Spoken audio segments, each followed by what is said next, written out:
Price lord, hallelujah. ದೇವರ ನಾಮಕ್ಕೆ ಸ್ತೋತ್ರವಾಗಲಿ. ಪ್ರಾರ್ಥನೆ ಮಾಡಿಕೊಳ್ಳೋಣ. ಸರ್ವ ಸೃಷ್ಟಿಕರ್ತನಾದ ತಂದೆಯ ದೇವರೇ, ಮಗನ ದೇವರೇ, ಪರಿಶುದ್ಧಾತ್ಮನೇ, ನಿಮ್ಮ ನಾಮಕ್ಕೆ ಸ್ತೋತ್ರ ಸ್ವಾಮಿ. ಈ ದಿವಸವು ಈ ಸಮಯವು ಕೂಡ ನಿಮ್ಮಿಂದ ನೇಮಕವಾದಂಥ ದಿವಸ ಸಮಯ, ಅದಕ್ಕಾಗಿ ಸ್ತೋತ್ರ. ಈ ದಿವಸದ ಸಂದೇಶವನ್ನು ಕೂಡ ಆಶೀರ್ವದಿಸಿ ನಿಮ್ಮ ಪವಿತ್ರ ಆತ್ಮರ ಮೂಲಕ ನಡೆಸಲು ಸಹಾಯ ಮಾಡುವುದಕ್ಕಾಗಿ ಸ್ತೋತ್ರ. ನಿಮ್ಮೆಲ್ಲ ಉಪಕಾರಗಳಿಗಾಗಿಯೂ ಪ್ರೀತಿಗಾಗಿಯೂ ಕರುಣೆಗಾಗಿಯೂ ಸ್ತೋತ್ರ. ಯೇಸುವಿನ ನಾಮದಲ್ಲಿ ಪ್ರಾರ್ಥಿಸಿದ್ದೇನೆ, ನಮ್ಮ ತಂದೆಯ ಆಮೆನ್. ಇದನ್ನು ಕೇಳುತ್ತಿರುವ ನನ್ನ ಸಹೋದರ ಸಹೋದರಿ, ನಿಮಗೂ ನನ್ನ ಹೃದಯಪೂರ್ವಕವಾದಂಥ ನಮಸ್ಕಾರಗಳು. ಈ ದಿವಸವೂ ಕೂಡ ದೇವರು ನಿಮ್ಮನ್ನು, ನಿಮ್ಮ ಮಕ್ಕಳನ್ನು ಎಲ್ಲ ರೀತಿಯಲ್ಲೂ ಹೇರಳವಾಗಿ ಆಶೀರ್ವದಿಸಲಿ. ಈ ದಿವಸದ ಸಂದೇಶದ ಭಾಗವು 1 ಅರಸು 11ನೇ ಅಧ್ಯಾಯ 1ರಿಂದ. 1 ಅರಸು 11ನೇ ಅಧ್ಯಾಯ 1ರಿಂದ. ದೇವರ ನಾಮಕ್ಕೆ ಸ್ತೋತ್ರವಾಗಲಿ. ಸೊಲೊಮೋನನು ಹೆಂಡತಿಯರಿಂದ ಸನ್ಮಾರ್ಗ ಭ್ರಷ್ಟನಾದದ್ದು, ರಾಜ್ಯದಲ್ಲಿ ವೈರಿಗಳು ಎದ್ದದ್ದು ಅವನ ಮರಣ. ದೇವರ ನಾಮಕ್ಕೆ ಸ್ತೋತ್ರವಾಗಲಿ. ನೋಡಿ, ಇಲ್ಲಿ ಸೊಲೊಮೋನನು ಕೂಡ ಏನು ಮಾಡ್ದ ಅಂದರೆ, ದೇವರು ಸೊಲೊಮೋನನು ಕೂಡ ಆರಿಸಿಕೊಂಡು ಜೆರುಸಲೇಮ್ ದೇವಾಲಯವನ್ನು ಕಟ್ಟಿ ಸೊಲೊಮೋನನು ಪ್ರಾರ್ಥಿಸಿದಾಗ ಅವನ ಪ್ರಾರ್ಥನೆಗೆ ದೇವರು ಉತ್ತರ ಕೊಟ್ಟರು, ಕನಸಿನಲ್ಲಿ ದರ್ಶನ ಕೊಟ್ಟರು, ಅನೇಕ ಕಾರ್ಯಗಳನ್ನು ಮಾಡಿದರು.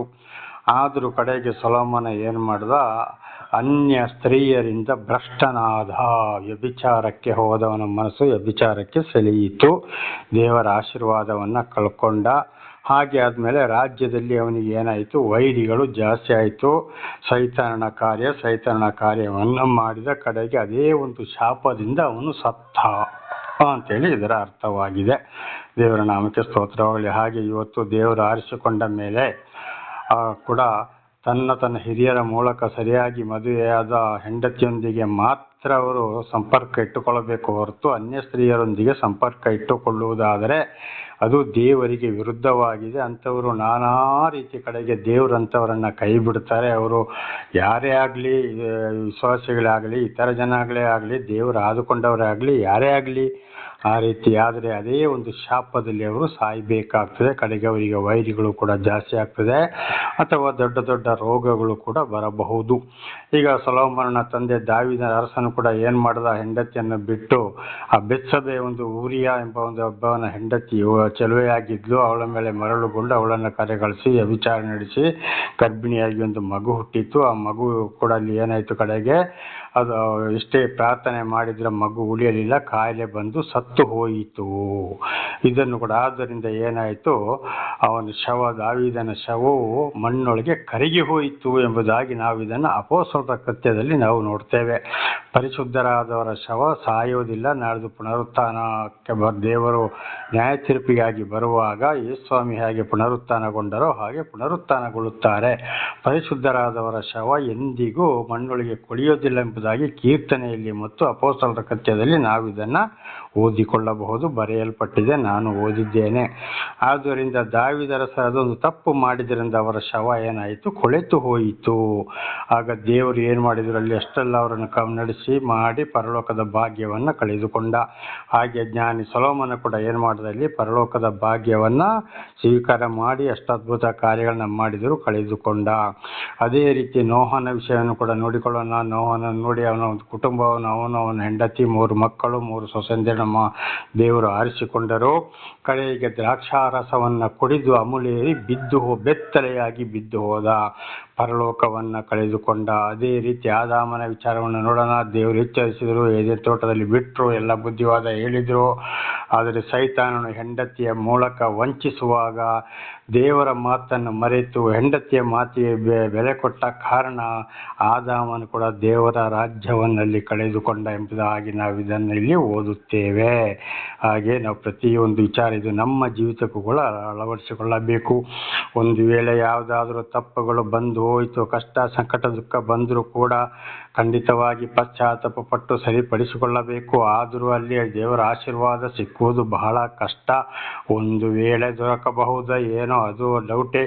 ಯಾಕೆಂದರೆ ಇಬ್ರಿಯ 6ನೇ ಅಧ್ಯಾಯ 4ರಿಂದ 8ರವರೆಗೆ ನೋಡುವಾಗ ಒಂದ್ಸಲ ದೇವರ ಆಶೀರ್ವಾದವನ್ನು ಪಡ್ಕೊಂಡು, ಪವಿತ್ರಾತ್ಮರ ವರವನ್ನು ಪಡ್ಕೊಂಡು, ಅಂದರೆ ದೇವರ ವರವನ್ನು ಪಡ್ಕೊಂಡು ಪರಲೋಕದ ಪ್ರತಿಯೊಂದು ವಿಚಾರಗಳನ್ನು ತಿಳಿದುಕೊಂಡು ಭ್ರಷ್ಟನಾದರೆ ಉಪವಾಸ ಅವರು ಅದನ್ನು ಸರಿಪಡಿಸಿ ಸರಿಪಡಿಸಿಕೊಳ್ಳುವುದು ಬಹಳ ಕಷ್ಟವಾಗಿದೆ, ಅಂತ್ಯವು ಸುಡಲ್ಪಡುವುದು ಎಂಬುದಾಗಿ ಬರೆಯಲ್ಪಟ್ಟಿದೆ. ಹಾಗೆ ಪ್ರಕಟಣೆ 21:8 ಮತ್ತಾಯ 10:12 ಇದನ್ನೆಲ್ಲ ಓದುವಾಗ ಅಲ್ಲಿ ಕಡೆಗೆ ಬಹಳ ಉಪವಾಸವನ್ನು ಪಡ್ಕೊಳ್ಳೋದು ಬಹಳ ಕಷ್ಟ ಎಂಬುದಾಗಿ. ಆದ್ದರಿಂದ ಬಹಳ ಎಚ್ಚರವಾಗಿರಬೇಕು. ಕಾರಣ ಅಲ್ಲಿ ಏನಾಗ್ತದೆ ಅಂದರೆ ಸೈತಾನನು ಕಾರ್ಯ ಮಾಡ್ತಾನೆ. ಆದ್ದರಿಂದ ಜೀವಮಾನ ಕಾಲವಿಡೀ ಬಹಳ ಎಚ್ಚರವಾಗಿರಬೇಕು. ದೇವರ ನಾಮಕ್ಕೆ ಸ್ತೋತ್ರವಾಗಲಿ. ಅದೇ ರೀತಿಯಲ್ಲಿ ಈಗ ಏನಾಯ್ತಂದ್ರೆ ಜ್ಞಾನಿ ಸೊಲೊಮೋನ ಕೂಡ ಅದೇ ರೀತಿ ಮಾಡ್ದ. ಹಾಗೆ ಇವತ್ತು ದೇವರ ಸೇವಕರುಗಳು ಅಂತ ಹೇಳಿಕೊಂಡು, ಮಠಾಧೀಶ್ವರಗಳು ಅಂತ ಹೇಳಿಕೊಂಡು, ಅಕಸ್ಮಾತ್ ನಾವು ಅಂಥವ್ರು ನಾವಿಂಥವ್ರು ದೇವಮಣ್ಣವರು ಅಂತ ಹೇಳಿಕೊಂಡು ಇದೇ ರೀತಿಯಲ್ಲಿ ಬಹಳ ನಡೀತಲೇ ಇದೆ. ಆಗ ಇವರೆಲ್ಲ ಏನಾಗಿದೆ, ದೇವರ ಆಶೀರ್ವಾದವನ್ನು ಕಳೆದುಕೊಂಡವರು ಅಂತ ಇದರ ಅರ್ಥ. ಇದು ನಮ್ಮ ಜೀವಿತಕ್ಕೂ ಕೂಡ. ಆದುದರಿಂದ ಪುರುಷರಾಗಲಿ ಸ್ತ್ರೀಯರಾಗಲಿ ಬಹಳ ಎಚ್ಚರವಾಗಿರಬೇಕು. ಹಾಗೆ ಈಗ 1 ಅರಸು 11ನೇ ಅಧ್ಯಾಯ 1ರಿಂದ 43ರವರೆಗೆ ಓದಿಕೊಳ್ಳಬೇಕು. ಈಗ 1ರಿಂದ 4ರವರೆಗೆ ಓದಿಕೊಳ್ಳೋಣ. 11, 1ರಿಂದ 4. ಅರಸನಾದ ಸೊಲೊಮೋನನು ಫರೋಹನ ಮಗಳಲ್ಲದೆ ಮೋವಾಬ್ಯರು, ಅಮ್ಮೋನಿಯರು, ಎದೋಮ್ಯರು, ಚಿದೋಮ್ಯರು, ಹಿತ್ತಿಯರು ಎಂಬ ಜನಾಂಗಗಳ ಸ್ತ್ರೀಯನ್ನು ಮೋಹಿಸಿದನು. ನೋಡಿ, ಅವನ ಸ್ವಂತ ಹೆಂಡತಿ ಎಲ್ಲದಲ್ಲಿ ಏನು ಮಾಡಿದವನು, ಈ ಥರ ಅನ್ಯ ಸ್ತ್ರೀಯರೊಂದಿಗೆ ಅವನು ಸಂಪರ್ಕವನ್ನು ಬೆಳೆಸಿದ.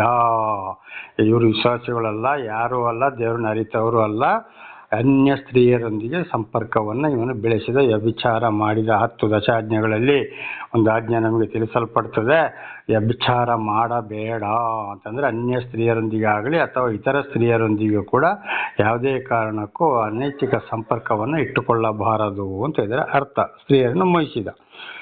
ಯೆಹೋವನು ಈ ಜನಾಂಗಗಳ ವಿಷಯದಲ್ಲಿ ಇಸ್ರೇಲರಿಗೆ ನಿಮಗೂ ಅವರಿಗೂ ಕೊಟ್ಟುಕೊಳ್ಳುವುದು ನಡೆಯಬಾರದು ಅಂತ ಮೊದಲು ಎಚ್ಚರಿಸಿದರು.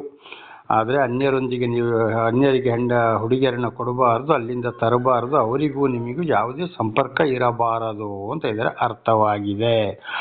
ಅದು ನಡೆಯುವುದಾದರೆ ಅವರು ನಿಮ್ಮ ಮನಸ್ಸನ್ನು ತಮ್ಮ ದೇವತೆಗಳ ಕಡೆಗೆ ತಿರುಗಿಸ್ಯಾರು ಎಂದು ಆಜ್ಞಾಪಿಸಿದ್ದರು. ಸೊಲೊಮೋನನು ಅವರ ಸ್ತ್ರೀಯರಲ್ಲಿ ಅನುರಕ್ತನಾಗಿದ್ದನು. ನೋಡಿ, ಈಗ ಒಂದು ವೇಳೆ ಇವತ್ತು ವಿಶ್ವಾಸಿಗಳಾಗಿದ್ದರೆ, ದೇವರ ಹೆಸರಿನಲ್ಲಿ ರಕ್ಷಣೆ ಹೊಂದಿದ್ರೆ, ದೀಕ್ಷಾಸ್ಥಾನವನ್ನು ಪಡ್ಕೊಂಡ್ರೆ, ಅಂಥವರ ಮಕ್ಕಳಿಗೆ ಬೇರೆ ಇತರ ಜಾತಿಯ ಹುಡುಗಿಯರನ್ನು ತಂದರೆ ಅವರ ಕಡೆಗೆ ತಂದೆ ತಾಯಿ ಮನೆಗೆ ಕರ್ಕೊಂಡು ಹೋಗಿ ಅಲ್ಲಿ ಖಂಡಿತವಾಗಿ ಅನ್ಯ ದೇವತೆಗಳ ವಿಗ್ರಹಗಳ ಬಳಿಗೆ ನಡೆಸ್ತಾರೆ. ಆದ್ದರಿಂದಲೇ ಕೆಟ್ಟು ಹೋಗ್ತಾರೆ ಅಂತ ಅದರ ಅರ್ಥವಾಗಿದೆ. ಅದೇ ರೀತಿ ಹುಡುಗಿಯರನ್ನು ಅವರ ಮನೆಗೆ ಕೊಟ್ಟು ಕೂಡ ಅಲ್ಲಿ ಕೆಟ್ಟು ಹೋಗ್ತಾರೆ ಅಂತ ಇದರ ಅರ್ಥ. ಆದರೂ ಸೊಲೊಮೋನದು ತಿಳ್ಕೊಂಡು ಅವನು ಏನು ಮಾಡ್ದ, ಇತರ ಸ್ತ್ರೀಯರಲ್ಲಿ ಆಸಕ್ತನಾದ. ಇದು ಅನೇಕ ಇವತ್ತು ಸೇವಕರುಗಳಲ್ಲಿ, ದೇವಮನವರಲ್ಲಿ ನಾವಂಥವ್ರು ನಾವಿಂಥವ್ರು ತಿಳ್ಕೊಂಡು ಈಗಲೂ ನಡೀತಲೇ ಇದೆ. ಅಂಥವರ ಸಂಪರ್ಕಕ್ಕೆ ಹೋಗಲೇಬಾರದು, ಅಂಥವ್ರನ್ನ ಬಿಟ್ಟು ಜೀವಿಸಬೇಕು ಅಂತ ಇದರ ಅರ್ಥವಾಗಿದೆ. ಅವರಿಗೆ ರಾಜವಂಶರಾದ 700 ಮಂದಿ ಪತ್ನಿಯರಲ್ಲದೆ 300 ಮಂದಿ ಉಪಪತ್ನಿಯರಿದ್ದರು. ಈ ಸ್ತ್ರೀಯರು ಅವನ ಮನಸ್ಸನ್ನು ಕೆಡಿಸಿದರು. ನೋಡಿ, ಅವನಿಗೆ ರಾಜವಂಶಸ್ಥರಾದ 700 ಮಂದಿ ಅಂದರೆ ರಾಜವಂಶಸ್ಥರಾದ 700 ಮಂದಿ ಅಂದರೆ ದೇವರನ್ನು ಅರಿತುಕೊಂಡವರಲ್ಲಿ 700 ಮಂದಿ. ಬೇರೆ ಇತರ ಉಪಪತ್ನಿಯರಿದ್ದರು. ಒಟ್ಟು ಅವರಿಗಾಗಲಿ 1000 ಹೆಂಡತಿಯರು ಅಂತ ಇದರ ಅರ್ಥವಾಗಿದೆ. ಅದು ಇಲ್ಲಿ ಬರೆಯಲ್ಪಟ್ಟಿದೆ. ಒಟ್ಟು ಅವನಿಗೆ 1000 ಹೆಂಡತಿಯರು. ಅವರೆಲ್ಲರೂ ಸೇರಿ ಇವನು ಸೊಲೊಮೋನ ಜ್ಞಾನವಂತ ಅರಸನಾಗಿದ್ದರಿಂದ ಇವನನ್ನು ಅವರು ಕೆಡಿಸಿಬಿಟ್ರು. ಹಾಗೆ ಅನೇಕ ಸ್ತ್ರೀಯರು ಏನು ಮಾಡ್ತಾರೆ, ದೇವರು ಆದುಕೊಂಡವ್ರನ್ನು ನಾನಾ ರೀತಿಯಲ್ಲಿ ಮಾತಾಡಿ ಒಳ್ಳೆಯ ಒಂದು ಸೇವಕನಾಗಿದ್ದರೆ ಅವನ ನಡವಳಿಕೆ ಬುದ್ಧಿಯನ್ನು ನೋಡಿಕೊಂಡು ಅವರನ್ನು ಸೈತಾನ ಅವರ ಮೂಲಕ ಕೆಡಿಸ್ತಾನೆ. ಆದ್ದರಿಂದ ನನ್ನ ಸಹೋದರರೇ ಬಹಳ ಎಚ್ಚರವಿರಬೇಕು. ಬಹಳ ಎಚ್ಚರವಿರಬೇಕು. ಸ್ತ್ರೀಯರಿಂದ ಅನೇಕ ತಿಮೋಥಿಯರಿಗೆ ಬರೆದ ಪತ್ರದಲ್ಲಿ ಅಪೊಸ್ತಲನಾದ ಪೌಲರು ಕೂಡ ಇದನ್ನೇ ಅಲ್ಲಿ ತಿಳಿಸಿದ್ದಾರೆ. ಬಹಳ ಎಚ್ಚರ. ಆದ್ದರಿಂದ ಜಾಸ್ತಿ ಸಂಪರ್ಕ ಇರಬಾರದು. ಒಂದು ವೇಳೆ ಅವರು ಇಂಥವ್ರು ಅಂತ ಗೊತ್ತಾದ ಪಕ್ಷದಲ್ಲಿ ಅವರ ಸಹವಾಸವನ್ನೇ ಬಿಟ್ಟು ದೂರ ಇರಬೇಕು. ಆದರೆ ಇವನು ವಿಷಯವನ್ನು ತಿಳಿದು ಏನು ಮಾಡ್ದ, ಇವರ ಮನಸ್ಸನ್ನು ಕೆಡಿಸುವಾಗ ಅವರ ಕಡೆಗೆ ಇವನ ಮನಸ್ಸನ್ನು ಹರಡಿಬಿಟ್ಟ. ದೇವರ ನಾಮಕ್ಕೆ ಸ್ತೋತ್ರವಾಗಲಿ. ಹವ್ವಳು ಯಾವ ರೀತಿ ಸೈತಾನ ಮಾತುಗಳಿಗೆ ಮರಳಾದ್ಲೋ ಅದೇ ರೀತಿ ತನ್ನ ಗಂಡನನ್ನು ಕೆಡಿಸಿದ್ರೋ ಅದೇ ರೀತಿ ಇವತ್ತು ಸೈತಾನ್ ಇವರ ಮೂಲಕ ದೇವರು ಆದುಕೊಂಡವರನ್ನು ಗಂಡಂದಿರನ್ನು ಕೂಡ ಕೆಡಿಸುವವರಾಗಿದ್ದಾರೆ. ದೇವರ ನಾಮಕ್ಕೆ ಸ್ತೋತ್ರ. ಹಲ್ಲೆಲೂಯಾ. 4, ಅವನು ವೃದ್ಧನಾದಾಗ ಇವರು ಅವನ ಹೃದಯವನ್ನು ಅನ್ಯ ದೇವತೆಗಳ ಕಡೆಗೆ ತಿರುಗಿಸಿದರು. ನೋಡಿ, ಅವನು ಮೊದಲಾದರೆ ಖಂಡಿತವಾಗಿ ಅವನು ತಿರುಗುವುದಿಲ್ಲ.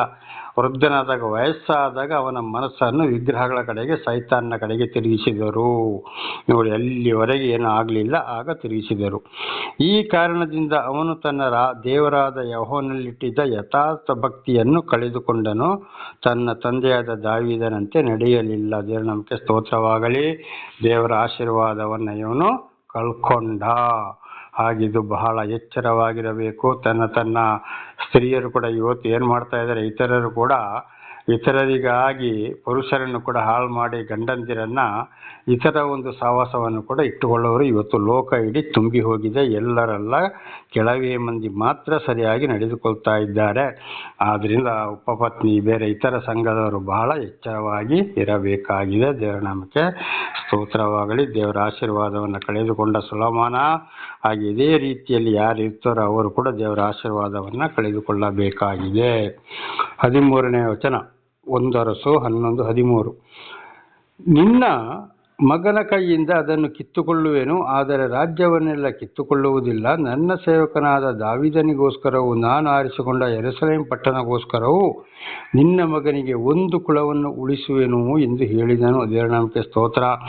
ನೋಡಿ, ಆದರೆ ಅಲ್ಲಿ ಏನಾಗಿದೆ, ನಿನ್ನ ಮಗನ ರಾಜ್ಯವನ್ನು ಕಿತ್ತುಕೊಳ್ಳುವೆನು, ಆದರೆ ರಾಜಸ್ಥಾನದಿಂದ ಅಧಿಕಾರದಿಂದ ಅವನನ್ನು ನಾನು ಬಿಡಿಸ್ತೇನೆ, ಜೆರುಸಲೇಮನ್ನು ಬಿಡುವುದಿಲ್ಲ, ಅದರಲ್ಲಿ ಅವನ ಬದಲು ಬೇರೊಬ್ಬನನ್ನು ನಾನು ಆರಿಸಿಕೊಳ್ತೇನೆ ಅಂತೇಳಿ. ಆ ರೀತಿ ಯಾರು ಇರ್ತಾರೋ ಆಗಲ್ಲಿ ದೇವರ ರಾಜ್ಯವನ್ನು ಕಿತ್ತುಕೊಳ್ತಾರೆ. ಆದರೆ ಆ ದೇವಾಲಯವನ್ನು ಶಿಷ್ಯರನ್ನು ಕಿತ್ತುಕೊಳ್ಳುವುದಿಲ್ಲ, ಅವನನ್ನು ಮಾತ್ರ ಅಲ್ಲಿ ಬದಲಾಯಿಸಿಬಿಡ್ತಾರೆ, ಅಂದರೆ ಮಾಡಿದ ತಪ್ಪಿಗಾಗಿ.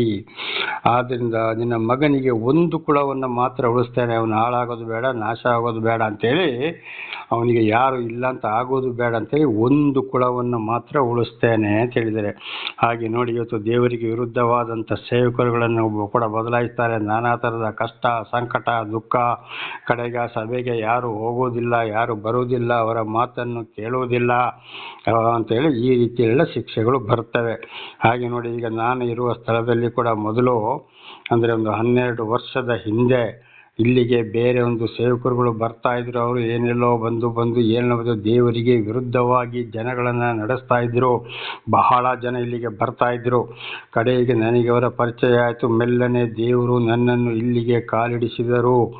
ಆವಾಗ ನಾನು ಸತ್ಯ ಸುವಾರ್ತೆಗೆ ಪ್ರಾರಂಭ ಮಾಡಿದ ಮೇಲೆ ಬರ್ತಿದ್ದವರು ಎಲ್ಲ ಬಂದರು. ಆ ಕಡೆಗೆ ಮೊದಲು ಬರ್ತಾ ಇದ್ದಂಥ ಸೇವಕ ಒಬ್ಬ ಏನು ಮಾಡ್ತಾ ಇದ್ದೆ ಅಂದರೆ, ಏನು ಬೇಕಾದರೂ ಮಾಡಿ ದೇವ್ರಿಗೆ ವಿಶ್ವಾಸ ಇದ್ದು ಅವನ ಮಾಯ ಮಂತ್ರ, ದೆವ್ವ, ವಿಗ್ರಹಣೆಗಳು ಎಲ್ಲಿಗೆ ಹೋಗಲಿ, ಎಲ್ಲಿಗೆ ಬರಲಿ, ಅವರಿಗೆ ಪ್ರಾರ್ಥನೆ ಮಾಡುವಂಥದ್ದು, ಅವರ ತಲೆ ಮೇಲೆ ಕೈ ಇಡುವಂಥದ್ದು, ಅವರ ಮನೆಗೆ ಹೋಗುವಂಥದ್ದು, ಅವ್ರನ್ನ ದೇವಾಲಯಕ್ಕೆ ಸೇರಿಸಿಕೊಳ್ಳುವಂಥದ್ದು ಎಲ್ಲ ಮಾಡ್ತಾ ಇದ್ದ. ಪ್ರತಿ ಒಂದಕ್ಕೂ ಪ್ರಾರ್ಥನೆ ಪ್ರಾರ್ಥನೆ ಪ್ರಾರ್ಥನೆ. ಯಾವಾಗ ದೇವರು ನನ್ನನ್ನು ಕಾಲಿರಿಸಿದರೂ ಆ ಸತ್ಯ ಸುವಾರ್ತೆಯನ್ನು ಸಾರಲು ಪ್ರಾರಂಭವಾಯಿತು, ಅವರಿಗೆಲ್ಲ ತಿಳಿಸಿದ ಮೇಲೆ ಎಲ್ಲ ಒಂದೇ ಸಲ ಜಾಗ ಖಾಲಿ ಮಾಡಿದರು. ದೇವರ ನಾಮಕ್ಕೆ ಸ್ತೋತ್ರವಾಗಲಿ. ಹಲ್ಲೆಲೂಯಾ. ಅಲ್ಲಿಂದ ಅವರನ್ನು ಬದಲಾಯಿಸಿದರು. ಅಲ್ಲಿಂದ 12 ವರ್ಷದಿಂದ ಈ ಕಡೆ ದೇವರು ನನ್ನನ್ನು ಈ ಸ್ಥಳದಲ್ಲಿ ನಿಲ್ಲಿಸಿದ್ದಾರೆ, ಸತ್ಯ ಸುವಾರ್ತೆಗಾಗಿ. ದೇವರ ನಾಮಕ್ಕೆ ಸ್ತೋತ್ರ. ಆಮೇಲೆ ಕೂಡ ದೇವರ ಮಾತನ್ನು ಕೇಳದವರಿಗೆ ಸರಿಯಾದ ಶಿಕ್ಷೆ ಬಂದು ಹೋಗಿದೆ, ಬರುತ್ತಲೇ ಇದೆ. ಇಷ್ಟು ಆದರೂ ನನ್ನ ಮೂಲಕ ದೇವರು ಎಚ್ಚರಿಸ್ತಲೇ ಇದ್ದಾರೆ. ದೇವರ ನಾಮಕ್ಕೆ ಸ್ತೋತ್ರವಾಗಲಿ. ಅವರನ್ನು ಇಲ್ಲಿಂದ ಜಾಗ ಖಾಲಿ ಮಾಡಿಸಿದ್ರು. ಹಾಗೆ ಸೌಲನನ್ನು ಕೂಡ ಇಸ್ರೇಲಿಗೆ ಅರಸನಾದಾಗ ದೇವರು ಏನು ಮಾಡಿದ್ರು, ಅವನನ್ನು ಅಲ್ಲಿಂದ ಕಿತ್ತು ಒಗೆದರು, ದಾವೀದನನ್ನು ನೇಮಿಸಿದರು. ದಾವೀದನು ಆ ರೀತಿ ಆದಾಗ ಅವನು ಪ್ರಾಯದಲ್ಲಿ ಸತ್ತು ಹೋದ, ಮಗನಿಗೆ ವಹಿಸಿದರು ಸೊಲೊಮೋನನಿಗೆ. ಇಲ್ಲಿ ನೋಡುವಾಗ ಅವನ ಕೈಯಿಂದ ರಾಜ್ಯವನ್ನು ಕಿತ್ತುಕೊಳ್ತಾರೆ, ಆದರೆ ಪಟ್ಟಣವನ್ನು ಕಿತ್ತುಕೊಳ್ಳುವುದಿಲ್ಲ, ದೇವಾಲಯವನ್ನು ಕಿತ್ತುಕೊಳ್ಳುವುದಿಲ್ಲ. ಅವನನ್ನು ದೇವರ ಸೇವೆಯಿಂದ ತಳ್ಳಿಬಿಟ್ಟರು. ಇದುವೇ ಇವತ್ತು ಕೂಡ ನಡೀತಾ ಇದೆ ಒಂದೊಂದು ಕಡೆಗೆ. ಖಂಡಿತವಾಗಿ ದೇವರು ಆದುಕೊಂಡ ಸ್ಥಳದಲ್ಲಿ ಅನಾಚಾರಗಳ ಬೇಕಾದಷ್ಟು ನಡೆಯುವಾಗ ಅಲ್ಲಿ ಬೇರೊಬ್ಬರನ್ನು ದೇವರು ಬದಲು ಮಾಡ್ತಾರೆ. ದೇವರ ನಾಮಕ್ಕೆ ಸ್ತೋತ್ರವಾಗಲಿ. ಇವತ್ತು ಕೂಡ ಅದುವೇ ನಡೀತಾ ಇದೆ. ಕಡೆಗೆ ಅವರ ಪರಿಸ್ಥಿತಿ ಬಹಳ ಚಿಂತಾಜನಕವಾಗ್ತಾ ಇದೆ. ಸೊಲೊಮೋನನಲ್ಲಿಂದ ಏನು ಮಾಡಿದ, ಅದೇ ಒಂದು ಶಾಪದಲ್ಲಿ ಮರಣ ಹೊಂದಿದ. ಇದು ಬಹಳ ಎಚ್ಚರ ಬೇಕು. ದೇವರ ನಾಮಕ್ಕೆ ಸ್ತೋತ್ರ. ಅದೇ ಇಬ್ರಿಯರಿಗೆ 6ನೇ ಅಧ್ಯಾಯ 4ರಿಂದ 8ರವರೆಗೆ ಓದುವಾಗ, ಪ್ರಕಟಣೆ 21:8, ಮತ್ತಾಯ 3ನೇ ಅಧ್ಯಾಯ 10ನೇ ವಾಕ್ಯ ಮತ್ತು 12ನೇ ವಾಕ್ಯ ಅನೇಕ ಕಡೆಗೆ ನೋಡುವಾಗ ಅಲ್ಲಿ ಸಂಪೂರ್ಣವಾಗಿ ಬಹಳ ದೇವರ ಮಾತನ್ನು ಕೇಳದೆ ಹೋದರೆ ಶಿಕ್ಷೆಯನ್ನು ಅನುಭವಿಸಲೇಬೇಕು. ಯೋಹನ 3:36ರಲ್ಲಿ ಕೂಡ ಇದನ್ನು ಸಂಪೂರ್ಣವಾಗಿ ನಾವು ದೇವರ ನಾಮಕ್ಕೆ ಸ್ತೋತ್ರವಾಗಲಿ. ಹಲ್ಲೆಲೂಯಾ. ಹಾಗೆ ಈಗ 23ನೇ ವಚನವನ್ನು ಕೂಡ ನಾವು ಓದಿಕೊಳ್ಳೋಣ. ದೇವರು ಸೊಲೊಮೋನನಿಗೆ ವಿರೋಧವಾಗಿ ಎಬ್ಬಿಸಿದ 2ನೆಯ ವೈರಿಯು ಎಲ್ಯಾದಾನನ ಮಗನಾದ ರೇಜನ್ ಎಂಬವನು. ನೋಡಿ, ಅಲ್ಲಿವರೆಗೆ ಸೊಲೊಮೋನನಿಗೆ ಅವನ ಅರಸನಾದಾಗ ದೇವರು ಏನು ಮಾಡಿದ್ರೆ, ಯಾವುದೇ ವೈರಿಗಳು ಇರಲಿಲ್ಲ.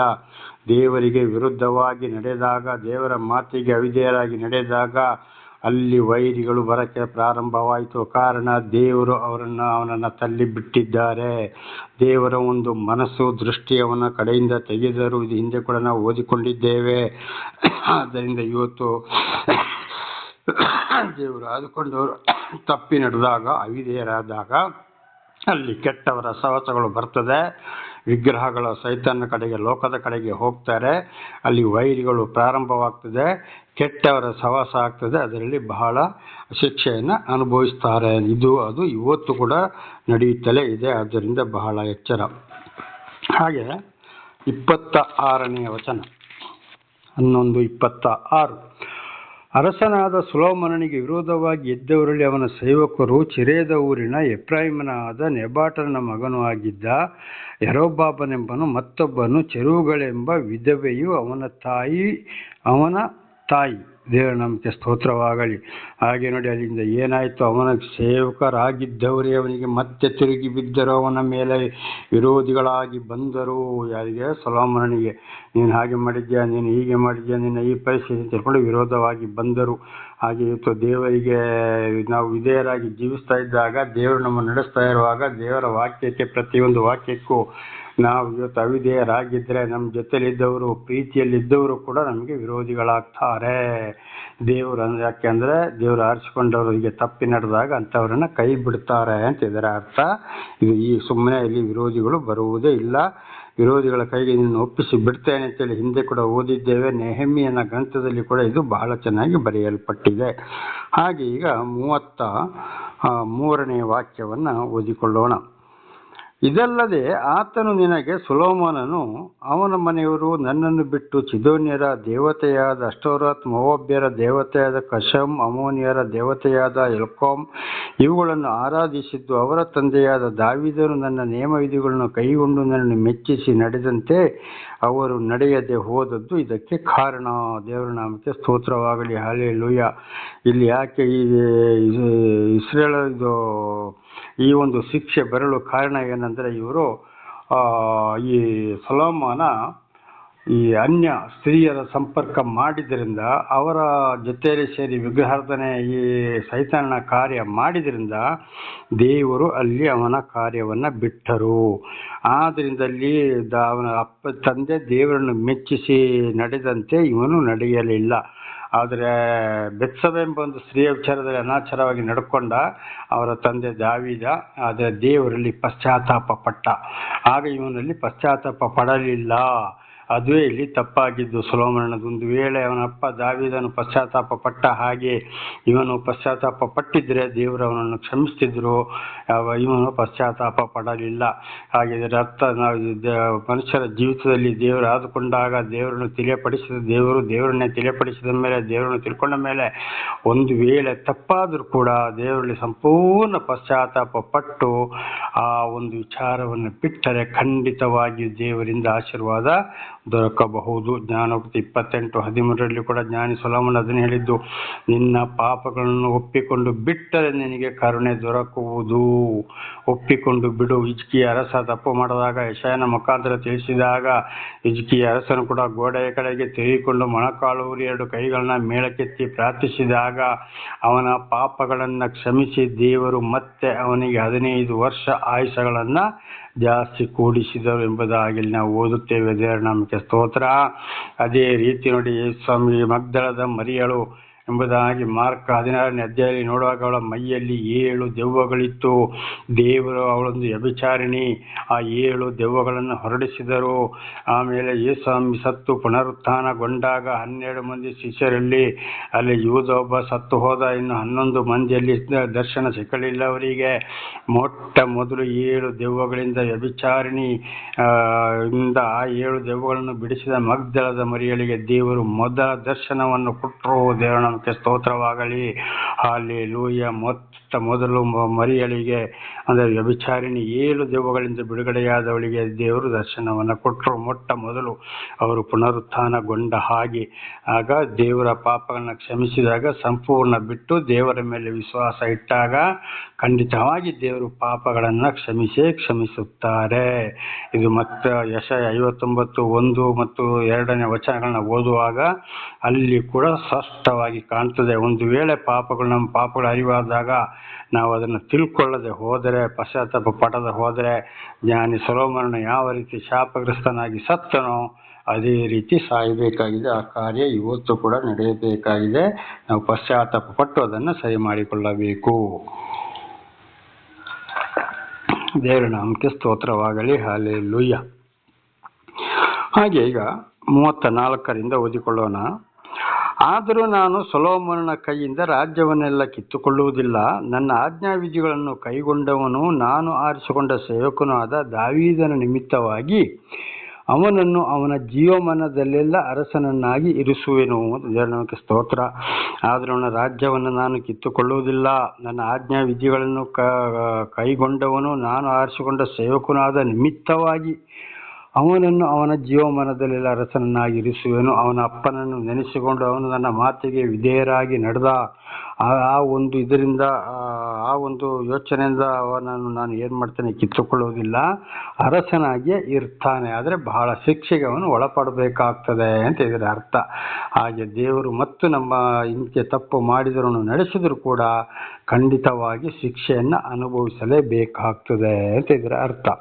ಆ ಕಾರಣ ಅವನ ಅಪ್ಪ ದೇವರ ಮಾತಿಗೆ ವಿಧೇಯರಾಗಿ ಜೀವಿಸಿದ್ದರಿಂದ ಅಲ್ಲಿ ಮಗನನ್ನು ಕೂಡ ಕ್ಷಮಿಸ್ತಾರೆ. ಹಾಗಿದ್ರೆ ಅರ್ಥ, ಒಂದು ವೇಳೆ ಅಪ್ಪಂದಿರು ಏನಾದರೂ ಈ ರೀತಿ ತಪ್ಪಿ ಹೋಗಿದ್ದರೆ ಖಂಡಿತವಾಗಿ ಮಕ್ಕಳು ಆ ಮಾರ್ಗದಲ್ಲಿ ಹೋದಾಗ ಮಕ್ಕಳು ಆ ಮಾರ್ಗದಲ್ಲಿ ತಪ್ಪಿ ಹೋದರೆ, ಅಪ್ಪಂದಿರು ದೇವರ ಮಾತಿಗೆ ವಿಧೇಯರಾಗಿ ಜೀವಿಸಿ ದೇವರು ಹೇಳಿದಂತೆ ನಡೆದರೆ, ಅಪ್ಪಂದಿರ ಒಳ್ಳೆಯ ಗುಣ ನಡತೆಗೋಸ್ಕರ ಮಕ್ಕಳು ಏನು ಮಾಡ್ತಾರೆ, ಅಂಥ ಮಕ್ಕಳನ್ನು ಕೂಡ ದೇವರು ಅವರ ತಂದೆಯನ್ನು ನೆನೆಸಿಕೊಂಡು ಕ್ಷಮಿಸ್ತಾರೆ ಅಂತ ಇದರ ಅರ್ಥ. ಅದಕ್ಕೆ ಅಪೊಸ್ತಲರ ಕೃತ್ಯ 16ನೇ ಅಧ್ಯಾಯ 31ನೇ ವಾಕ್ಯದಲ್ಲಿ ಮೊದಲು ನೀನು ರಕ್ಷಣೆ ಹೊಂದುವಾಗ ನಿನ್ನ ಕುಟುಂಬವು ರಕ್ಷಣೆ ಹೊಂದುವುದು ಎಂಬುದಾಗಿ ಅಲ್ಲಿ ಏನು ಮಾಡಿದರು, ದೇವರ ಮಾತನ್ನು ಅಪೊಸ್ತಲರ ಮೂಲಕ ಅದನ್ನು ನಮಗೆ ತಿಳಿಸಿದ್ದಾರೆ. ಆದ್ದರಿಂದ ಮನೆ ಯಜಮಾನರು ದೇವರ ದರ್ಶನವಾದ ಮೇಲೆ ಅಪ್ಪಂದಿರು ಚೆನ್ನಾಗಿದ್ದರೆ, ದೇವರ ವಾಕ್ಯಕ್ಕೆ ವಿಧೇಯರಾಗಿ ನಡೆದು ಸತ್ತರೆ, ಅವರ ಮಕ್ಕಳೊಂದು ವೇಳೆ ತಪ್ಪು ಮಾಡಿದ್ರು ಕೂಡ ಆ ಮಕ್ಕಳ ಮೇಲೆ ದೇವರಿಗೆ ಸ್ವಲ್ಪ ಕರುಣೆ, ಇವರ ಅಪ್ಪ ನನ್ನ ಮಾತಂತೆ ನಡೆದಲ್ಲಪ್ಪ, ಆದ್ದರಿಂದ ಇವನನ್ನು ಸ್ವಲ್ಪ ನಾನು ಕ್ಷಮಿಸಲೇಬೇಕು ಎಂಬ ಅನುಕಂಪ ದೇವರಿಗೆ ಬರುತ್ತದೆ. ಹಾಗೆ ನೋಡಿ, ನೋಹ ಕೂಡ ಅಲ್ಲಿ ತಪ್ಪು ಮಾಡಿದಾಗ ಏನಾಯಿತು, ದೇವರ ನಾಮಕ್ಕೆ ಸ್ತೋತ್ರವಾಗಲಿ. ಹಲ್ಲೆಲೂಯಾ. ಅವರ ಮಕ್ಕಳನ್ನು ಕೂಡ ಅಲ್ಲಿ ಆರಿಸಿಕೊಂಡರು. ಆದರೂ ಕೆಲವರನ್ನು ತಳ್ಳಿಬಿಟ್ಟರು, ಕೆಲವರನ್ನು ಆರಿಸಿಕೊಂಡರು ನೋಹನ ಮಗನಲ್ಲಿ. ದೇವರ ನಾಮಕ್ಕೆ ಸ್ತೋತ್ರ. ಹಾಗೆ 35ನೇ ವಚನ, ಆದರೆ ಅವನ ಮಗನ ಕೈಯಿಂದ ಅದನ್ನು ಕಿತ್ತುಕೊಂಡು ನಿನಗೆ 10 ಕುಳಗಳನ್ನು ಕೊಡುವೆನು.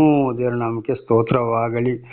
ಆದರೆ ಏನಾಯಿತು, 10 ಕುಳಗಳನ್ನು ಮಾತ್ರ ಕೊಡ್ತೇನೆ, ಬೇರೆ ಕುಳಗಳನ್ನು ಕೊಡುವುದಿಲ್ಲ ಅಂತ. ಆದರೆ ಯಾರನ್ನು ದೇವರು ಏನು ಮಾಡ್ತಾರೆ, ಸಂಪೂರ್ಣವಾಗಿ ಕಿತ್ತುಕೊಳ್ಳುವುದಿಲ್ಲ. ಸ್ವಲ್ಪ ಜನರನ್ನು ಮಾತ್ರ ಅವನ ಕೈಗೆ ಕೊಡ್ತಾರೆ, ಸ್ವಲ್ಪ ಜನರನ್ನು ವಿಂಗಡ ಮಾಡ್ತಾರೆ ಅಂತ ಇದರ ಅರ್ಥ. ಆದರೆ ಮೊದಲು ಇದ್ದ ಆಶೀರ್ವಾದ ತಪ್ಪು ಮಾಡಿದಾಗ ಅಂಥ ಆಶೀರ್ವಾದ ಇರುವುದಿಲ್ಲ, ಸ್ವಲ್ಪ ರೀತಿಯಲ್ಲಿ ದೇವರು ನಡೆಸಬಹುದು ಅಂತ ಇದರ ಅರ್ಥ. ನಾನು ನನ್ನ ಹೆಸರಿಗೋಸ್ಕರ ಆರಿಸಿಕೊಂಡ ಯೆರೂಸಲೇಮ್ ಪಟ್ಟಣದಲ್ಲಿ ನನ್ನ ಸೇವಕನಾದ ದಾವೀದನ ದೀಪವು ನನ್ನ ಸನ್ನಿಧಿಯಲ್ಲಿ ಉರಿಯುತ್ತಲೇ ಇರುವಂತೆ ಅವನ ಮಗನಿಗೆ ಒಂದು ಕುಳವನ್ನು ಉಳಿಸುವೆನು. ನೋಡಿ, ದಾವೀದನನ್ನು ಆರಿಸಿಕೊಂಡಾಗ, ದೇವರು ಆರಿಸಿಕೊಂಡದಕ್ಕೆ ದಾವೀದನನ್ನು ನೆನೆಸಿಕೊಂಡು, ನನ್ನ ಯೆರೂಸಲೇಮ್ ಪಟ್ಟಣವನ್ನು ನಾನು ನಾಶ ಮಾಡುವುದಿಲ್ಲ, ದೇವಾಲಯವನ್ನು ನಾಶ ಮಾಡುವುದಿಲ್ಲ, ಆದರೆ ಒಂದು ಕುಳ, ನನಗೆ ದೀಪ ಉರಿಸ್ಲಿಕ್ಕೋಸ್ಕರ ಒಂದು ಕುಳವನ್ನು ಮಾತ್ರ ನಾನು ಉಳಿಸ್ತೇನೆ ಅಂತ ದೇವರ ನಾಮಕ್ಕೆ ಸ್ತೋತ್ರ. ಅಂದರೆ ಇಸ್ರೇಲ್ ಕುಳಗಳಲ್ಲಿ ಒಂದು ಕುಳವನ್ನು ಮಾತ್ರ ಇರಿಸ್ತೇನೆ, ಅಲ್ಲಿ ದೀಪವನ್ನು ಉರಿಸ್ಲಿಕ್ಕೋಸ್ಕರ ಅಂತ. ಹಾಗೆ ಕೆಲವು ಮಂದಿಯನ್ನು ಮಾತ್ರ, ತಪ್ಪು ಮಾಡಿದವರಲ್ಲಿ ಕೆಲವೊಂದು ಕುಳವನ್ನು, ಒಬ್ಬೊಬ್ಬನನ್ನು ಮಾತ್ರ ಆರಿಸಿಕೊಳ್ಬೋದು, ಹೊರತು ಬೇರೆಯವರನ್ನು ಆರಿಸಿಕೊಳ್ಳುವುದಿಲ್ಲ, ತಲ್ಲಿ ಬಿಡ್ತಾರೆ. ಅಂದರೆ ಅವರ ಸಂತಾನದಲ್ಲಿ ಅಂತ ಇದರ ಅರ್ಥ. 37, ನಾನು ನಿನ್ನನ್ನು ಇಸ್ರೇಲರ ಅರಸನನ್ನಾಗಿ ನೇಮಿಸುವೆನು, ನೀನು ಅವರನ್ನು ನಿನ್ನ ಇಷ್ಟದ ಪ್ರಕಾರ ಆಳಬಹುದು. ದೇವರ ನಾಮಕ್ಕೆ ಸ್ತೋತ್ರ. ಯಾರನ್ನು ಉಳಿಸಿಕೊಳ್ತಾರ, ಯಾರ ಕುಳವನ್ನು ಅವರಿಗೆ ಹೇಳ್ತಾರೆ, ನಾನು ನಿನಗೆ ಇಸ್ರೇಲನ್ನಾಗಿ ನೇಮಿಸ್ತೇನೆ, ಹಿಂದಿನವನ್ನ ತಳ್ಳಿಬಿಡ್ತೇನೆ, ನೀನು ಅವರನ್ನು ನಿನ್ನ ಇಷ್ಟದ ಪ್ರಕಾರ ಆಳಬಹುದು ಅಂತ ಅಲ್ಲಿ ನೋಡಿ ಬದಲು ಮಾಡುವಂಥ ಒಂದು ಸಂದೇಶವನ್ನು ಕೊಡ್ತಾ ಇದ್ದಾರೆ. ಹಾಗೆ ತಪ್ಪು ಮಾಡಿದವರನ್ನ ದೇವರ ಸೇವೆಯಿಂದ ಸಂಪೂರ್ಣವಾಗಿ ತೆಗೆಯೋದಿಲ್ಲ. ಮೊದಲಿದ್ದ ಪ್ರೀತಿ ಆ ಒಂದು ಪ್ರಕಾರ ನಡೀಲಿಕ್ಕೆ ಆಗುವುದಿಲ್ಲ. ದೇವರಲ್ಲಿ ಬದಲು ಮಾಡ್ತಾರೆ, ಅವರನ್ನು ಮತ್ತೆ ಅರಸನನ್ನಾಗಿ ನೇಮಿಸ್ತಾರೆ. ತಪ್ಪು ಮಾಡಿದವರನ್ನು ಅರಸ ಸ್ಥಾನದಿಂದ, ಅಂದರೆ ಅವರವರ ವರದಿಂದ ದೇವರು ತಳ್ಳಿ ಬಿಡ್ತಾರೆ ಅಂತ ಇದರ ಅರ್ಥವಾಗಿದೆ. ನನ್ನ ಸೇವಕನಾದ ದಾವೀದನು ನನ್ನ ಆಜ್ಞಾವಿಧಿಗಳನ್ನು ಕೈಗೊಂಡಂತೆ ನೀನು ನನ್ನ ಆಜ್ಞೆಗಳನ್ನು ಕೈಗೊಂಡು ನನ್ನ ಮಾರ್ಗದಲ್ಲಿ ನಡೆದು ನನ್ನನ್ನು ಮೆಚ್ಚಿಸುವುದಾದರೆ ನಾನು ನಿನ್ನ ಸಂಗಡ ಇದ್ದು ದಾವೀದರ ಸಂತಾನದಂತೆ ನಿನ್ನ ಸಂತಾನವನ್ನು ಸ್ಥಿರಪಡಿಸುವೆನು. ಇಸ್ರೇಲ್ ರಾಜ್ಯವು ನಿನ್ನ ಪಾಲಾಗುವುದು. ಖಂಡಿತವಾಗಿ ನಿನ್ನ ಅಪ್ಪ ಯಾವ ರೀತಿ ನನ್ನ ಆಜ್ಞೆಗಳನ್ನು ಕೈಗೊಂಡು ನಡೆದನೋ, ನಿನ್ನ ಅಪ್ಪನೊಂದಿಗೆ ಇದ್ನೋ, ಹಾಗೆ ನಾನು ನಿನ್ನೊಂದಿಗೆ ಇರುವೆನು. ನಿನ್ನ ಸಂತಾನವನ್ನೇ ನಾನು ಏನು ಮಾಡುತ್ತೇನೆ, ಸ್ಥಿರಪಡಿಸ್ತೇನೆ, ಎಂದಿಗೂ ಕದಲಲು ಬಿಡುವುದಿಲ್ಲ. ಇಸ್ರೇಲ್ ರಾಜ್ಯವೇ ನಿನ್ನ ಪಾಲಾಗುವುದು. ದೇವರ ನಾಮಕ್ಕೆ ಸ್ತೋತ್ರ. ಆಗ ಮತ್ತೆ ದೇವರು ಏನು ಮಾಡ್ತಾರೆ, ಅಲ್ಲಿಂದ ಅವಕಾಶವನ್ನು ಕೊಡ್ತಾ ಇದ್ದಾರೆ ಸೊಲೊಮೋನನಿಗೆ. ಪಶ್ಚಾತ್ತಾಪ ಪಡು, ಇನ್ನು ಮುಂದೆ ಆ ಪಾಪಗಳನ್ನ ನೀನು ಮಾಡಬೇಡ. ನಿನ್ನ ತಂದೆಯೊಂದಿಗೆ ಇದ್ದ ಹಾಗೆ ನಾನು ನಿನ್ನೊಂದಿಗೆ ಇರುತ್ತೇನೆ. ಇಸ್ರೇಲ್ ರಾಜ್ಯಕ್ಕೆ ಮತ್ತೆ ನೀನು ಇಸ್ರೇಲಿಗೆ ಅರಸನಾಗಿರ್ತೀಯ. ಇಸ್ರೇಲ್ ರಾಜ್ಯವೇ ನಿನ್ನ ಪಾಲಾಗುವುದು, ನಾನು ಅದನ್ನು ಸ್ಥಿರಪಡಿಸುವೆನು ಅಂತ ದೇವರ ನಾಮಕ್ಕೆ ಸ್ತೋತ್ರವಾಗಲಿ. ಹಾಗೆ ಅಲ್ಲಿ ದೇವರು ಮತ್ತೊಂದು ಅವಕಾಶವನ್ನು ಕೊಡ್ತಾ ಇದ್ದಾರೆ. ಹಾಗೆ ಇವತ್ತು ಕೂಡ ತಪ್ಪು ಮಾಡಿದಾಗ ಬೇರೆಯವರ ಮುಖಾಂತರ ದೇವರು ತಿಳಿಸ್ತಾರೆ, ಅಥವಾ ಜ್ಞಾನದ ಮೂಲಕ ಮಾತನಾಡೋದು. ಅವರ ತಪ್ಪುಗಳಲ್ಲಿ ಪವಿತ್ರಾತ್ಮರು ಕೂಡ ಮಾತಾಡಬಹುದು, ಜ್ಞಾನದ ಮೂಲಕ ಅಥವಾ ವಚನದ ಮೂಲಕ ಕೂಡ ಮಾತಾಡಬಹುದು. ಈ ದೇವರು ಇತರರ ಮೂಲಕ ಕೂಡ, ವಚನದ ಮೂಲಕ ಕೂಡ ತಿಳಿಸಬಹುದು. ದೇವರ ನಾಮಕ್ಕೆ ಸ್ತೋತ್ರವಾಗಲಿ. ಅಂದರೆ ಅದೊಂದು ಪ್ರೀತಿ. 39, ದಾವೀದನ ಸಂತಾನದವರನ್ನು ಅವರ ಪಾಪದ ದಿಶೆಯಿಂದ ಕುಗ್ಗಿಸುವೆನು, ಆದರೆ ಸದಾಕಾಲವಲ್ಲ ಎಂದು ಹೇಳಿದ್ದಾನೆ. ನೋಡಿ, ದಾವೀದನ ಸಂತಾನ ಪಾಪ ಮಾಡಿದಕ್ಕೆ ಏನು ಮಾಡ್ತಾನೆ, ಅವರ ಪಾಪದ ನಿಮಿತ್ತ ನಾನು ಅವರನ್ನು ಕುಗ್ಗಿಸ್ತೇನೆ, ಆದರೆ ಯಾವಾಗಲೂ ಕುಗ್ಗಿಸುವುದಿಲ್ಲ, ಯಾವಾಗಲೂ ಶಿಕ್ಷೆ ಕೊಡುವುದಿಲ್ಲ. ಅವರು ತಪ್ಪು ಮಾಡಿದಕ್ಕೆ ಅವರ ಸಂತಾನ, ಅವರ ವಂಶವನ್ನೇ ನಾನು ಕುಗ್ಗಿಸ್ತೇನೆ, ನಾನು ಆ ರೀತಿ ಶಿಕ್ಷೆಗೆ ಒಳಪಡಿಸ್ತೇನೆ. ಆದರೆ ಸದಾ ಕಾಲ ಅಲ್ಲ, ಸ್ವಲ್ಪ ಕಾಲ. ಅಂದರೆ ಅವರು ಪಶ್ಚಾತ್ತಾಪ ಪಡುವವರೆಗೆ, ಅವರವರನ್ನು ಸರಿಪಡಿಸುವವರೆಗೆ, ಅವರ ಬಾಯಲ್ಲಿ ಪಶ್ಚಾತ್ತಾಪ ಬರುವವರೆಗೆ ಅವರನ್ನು ಕುಗ್ಗಿಸ್ತೇನೆ ಅಂತ ಇದರ ಅರ್ಥ. ಹಾಗೆ ಇವತ್ತು ದಾವೀದನ ಅರಸನನ್ನು ಆರಿಸಿಕೊಂಡಾಗೆ ಇವತ್ತು ದೇವರು ಯಾರನ್ನು ಆರಿಸಿಕೊಳ್ತಾರೋ ಅವರು ಒಂದು ವೇಳೆ ಅಂತವರು ತಪ್ಪು ಮಾಡಿದಾಗ ಅವರ ಮಕ್ಕಳು ಕಾಲಕ್ಕೆ ಅಲ್ಲಿ ಶಿಕ್ಷೆ ಬಂದೇ ಬರುತ್ತದೆ. ನಾನಾ ರೀತಿ ಕಷ್ಟ, ಸಂಕಟ, ದುಃಖಗಳನ್ನು ಅನುಭವಿಸಲೇಬೇಕಾಗ್ತದೆ. ಅಂದರೆ ಯಾವಾಗಲೂ ಅಲ್ಲ, ಅವರಿಗೆ ವಿಷಯಗಳು ಗೊತ್ತಾಗಿ ಪಶ್ಚಾತ್ತಾಪ ಪಡುವವರೆಗೆ, ಸರಿ ಮಾಡುವವರೆಗೆ ಖಂಡಿತವಾಗಿ ಅಲ್ಲಿ ಏನಾಗ್ತದೆ, ತಪ್ಪಾಗ್ತದೆ.